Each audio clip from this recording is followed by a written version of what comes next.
আসসালামু আলাইকুম। আজকে আমি শিং মাছ পরিষ্কার করে দেখাবো।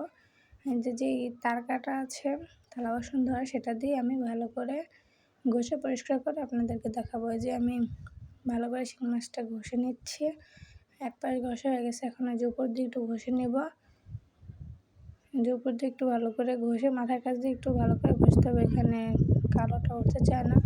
তো এই যে ভালো করে ঘষে আমি মাছটা পরিষ্কার করে নিয়েছি। এই যে যতটুকু কালো আছে এই মাছগুলো আমি কেটে নিব, যার যেরকম সাইজের প্রয়োজন সেরকম সাইজ করে কেটে নিব। কেটে একটি শলার সাহায্যে আমি যেভাবে রকগুলো বের করে নিব।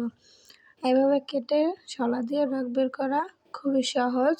রক বের করে নিয়েছি, তারপরে আমি লবণ দিয়ে ভালো করে 4-5 বার ডলে ডলে ধুয়ে নেব। যতটুকু কালো আছে এই লবণ দিয়ে ধোয়ার পরে কালোগুলো পরিষ্কার হয়ে মাছগুলো পুরো সাদা হয়ে যাবে। যে আমি ধুতেছি, দেখেন আমার মাছগুলো সাদা হয়ে গেছে।